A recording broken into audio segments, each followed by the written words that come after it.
pays de la zone franc et puis la France. Il n'y a pas eu de mauvais côté.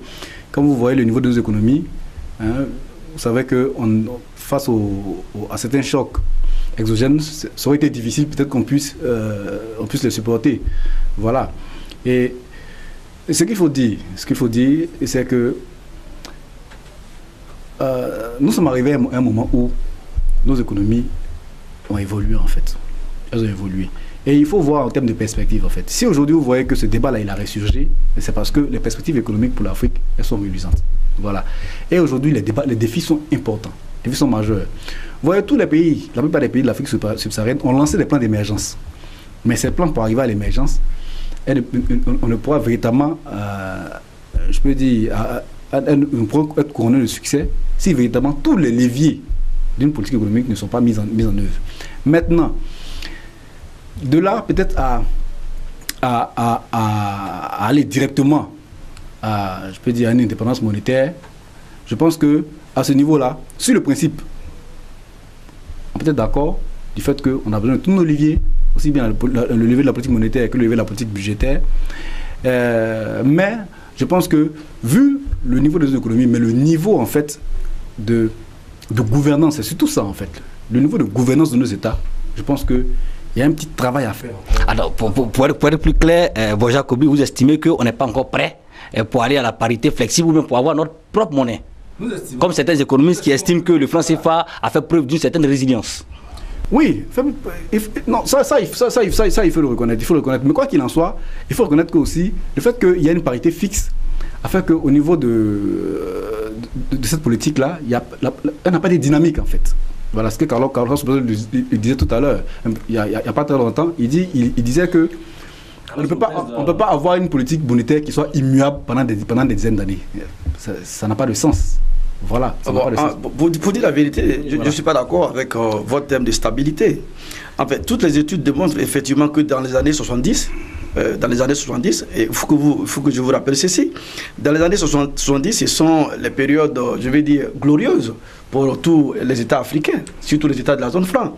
Donc, sur cette période-là, effectivement, tous les économies sont unanimes pour dire qu'effectivement, il y avait la stabilité du taux d'inflation, tout et tout. Mais le problème n'est pas fondamentalement axé sur la question de la stabilité de l'inflation ou pas. Le problème, fondamentalement, c'est qu'aujourd'hui, il y a un choix à faire entre quel taux d'inflation nous pouvons tolérer dans nos économies pour avoir plus de croissance. Ce qui intéresse aujourd'hui les Ivoiriens, ce qui intéresse les compatriotes de la zone franc, ce n'est pas qu'on ait 5% de taux d'inflation. Si en tolérant 5% d'inflation, nous avons peut-être 10 points de croissance ou 20 points de croissance, c'est ce qui nous intéresse parce que ce n'est pas l'inflation qu'on mange, comme on dit à Abidjan, mais c'est fondamentalement les fruits de la croissance que nous devons partager. Les autres pays, ce qu'on appelle les pays hors zone franc, vous prenez le pays comme le Ghana, vous prenez le pays comme le Nigeria, vous prenez le pays comme le Botswana, comme le Kenya, etc., ou bien le Zimbabwe, voilà des pays qui tolèrent un peu plus d'inflation, entre peut-être 6 et peut-être 10%, mais qui ont des taux de croissance élevés et qui ont de PIB par tête, ça veut dire la richesse de leur population très élevée par rapport à nous. La preuve, à partir des années 80, on a vu que les pays qui n'étaient pas dans la zone franc ont beaucoup profiter de l'économie internationale par rapport aux pays qui étaient dans la zone franc. Donc, diantre, je souhaite qu'on nous laisse un peu de côté cette affaire de stabilité de la monnaie ou des taux d'inflation. Le taux d'inflation, je vais vous dire encore une chose, il faut que je précise, le taux d'inflation n'est pas un problème en tant que tel pour une économie. Fondamentalement. Nous, en économie, on appelle ça le ratio de sacrifice. C'est-à-dire qu'il y a un trade-off, il y a un arbitrage à faire entre l'inflation et la croissance. Si en tolérant un peu plus d'inflation, nous pouvons avoir des points de croissance, on le fait. Et d'ailleurs, c'est ce que nous ne faisons pas dans notre zone. Le professeur Nicolas Gbou a démontré effectivement dans son livre, le franc CFA et l'euro contre les Africains, il a démontré par exemple que dans les pays de la zone CFA, on pouvait aller jusqu'à 6% d'inflation pour pouvoir avoir beaucoup plus de croissance. Donc, voyez-vous, ce catéchisme qu'on enseigne partout en disant, ben voilà, nous avons un taux d'inflation faible de 2%, ça ne tient pas, pas du tout. À mon humble avis, je vais vous dire une chose, monsieur. Le franc CFA a créé beaucoup plus de problèmes que de biens. En théorie, qu'est-ce que le franc CFA devait nous donner? On nous a dit que le franc CFA devait permettre aux économies de la zone de pouvoir profiter du commerce international. On nous a dit qu'en théorie, le franc CFA devait permettre aux économies de la zone CFA de pouvoir avoir ce qu'on appelle les IDE, les investissements directs étrangers. Mais je vais vous donner les chiffres. Regardez en 2009. En 2009, les exportations, par exemple, du Mali vers les États-Unis ont chuté de 2,2 milliards de francs CFA. Là où le Ghana, la même année, ses exportations vers les États-Unis sont à 99 milliards de francs CFA et à 98 milliards de francs pour le Botswana. Est-ce que ce n'est pas le fait d'une économie structurée? Donc c'est pour vous dire quoi? C'est pour vous dire que le Mali qui est dans la zone franc, ses exportations chutent de 2,2 milliards, pendant que le Ghana, qui a sa monnaie qu'on appelle le Cedi, pendant que le Botswana qui a sa monnaie, eux, par contre, leurs exportations culminent à peu près 100 milliards de francs CFA. Alors, le franc CFA qui est arrivé à l'euro pose problème au niveau de l'exportation. Oui, en fait, on partit dans le sens de ce que le docteur a dit.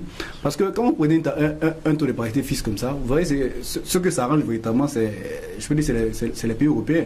Voilà, parce que lorsque je suis européen avec un taux de parité fixe, il est plus facile pour moi de venir commercer avec ces pays-là. Voilà. Et nous, en termes de partenaires commerciaux, ça nous pose un problème. Ça nous pose un problème en matière de diversification des partenaires commerciaux. Parce qu'il y aura la barrière de la monnaie. C'est ça. Voilà. Avec des pays qui utilisent le dollar, ce sera un peu plus compliqué, puisque aujourd'hui le dollar est fort, il est monté, tandis qu'on a un taux de parité fixe avec l'Europe. Donc il y a une surévaluation de notre monnaie. Voilà. Et quand votre monnaie est surévaluée, vous êtes moins compétitif sur le marché international. Et donc la production locale, elle devient chère.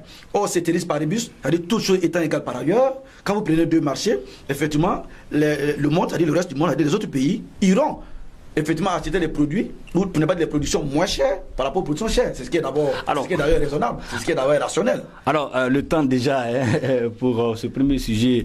Très rapidement, oui. J'ai voulu que vous donniez votre avis sur cette question pour terminer avec ce premier sujet-là. C'est que au niveau de la CEDEAO, on devrait avoir une monnaie unique en 2020 et la première phase, c'était que les pays de la ZMAO qui ne partageaient pas le franc CFA aient leur monnaie en 2015 et les autres pays j'allais dire les pays de l'UEMOA et les pays de la ZMAO devraient ensemble converger vers une monnaie unique qui devrait être l'éco en 2020. La première phase n'a pas eu lieu. Alors, d'où est parti le problème, Borja Kobri?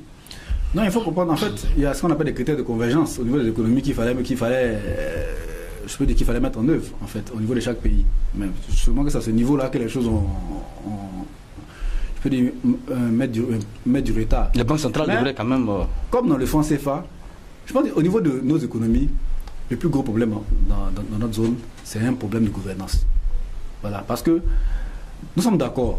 Moi, je peux dire c'est la chapelle que je défends. Nous sommes d'accord que nous devons faire le pas pour aller vers la maturité. Il faut que maintenant nous ayons tous les leviers de nos politiques économiques, qu'ils soient monétaires, qu'ils soient budgétaires. Mais à ce niveau-là, il faut que les États africains fassent plus de maturité à tous les niveaux. Parce que quand vous regardez les différents classements au niveau de l'indice de perception de la corruption, il y a trop de déperdition au niveau de nos économies. Nos économies ne sont pas assez diversifiées. Voilà. Donc, mais c'est la monnaie, c'est le franc CFA qui empêche nos économies d'être diversifiées, monsieur. C'est ça le problème fondamental. On prend le cas du Nigeria. Le Nigeria a 80% de ses recettes proviennent du pétrole. Oui, mais le Nigeria, quand même, vous comprenez que le Nigeria a fait un pas de 2015 à 2017. Le Nigeria est devenu quand même une économie dont, effectivement, les bases, effectivement, sont en train d'être structurées. Sont en train d'être structurées. Non, mais par exemple, le Nigeria a une économie quand même diversifiée. Les coûts du pétrole ont baissé. Le Nigeria a quand même une économie diversifiée. Ce que vous devez comprendre, monsieur Kobri, le franc CFA a beaucoup plus de défauts que de force. Prenez d'abord le premier principe sur la parité. Nous venons de dire que la parité fixe ne nous arrange pas. Quand vous prenez les petites économies comme les nôtres, ce qui nous arrange, c'est la flexibilité et non la rigidité. Vous l'avez dit vous-même, qu'en étant dans la rigidité, effectivement, nous ne profitons pas de la mondialisation. Deuxièmement, le franc CFA, effectivement, favorise effectivement les sorties de capitaux. Entre 90 et 80. Votre avis rapidement sur la question de la ZMAO pour qu'on aborde le second sujet. Oui, mais... En fait, c'est que nous voulons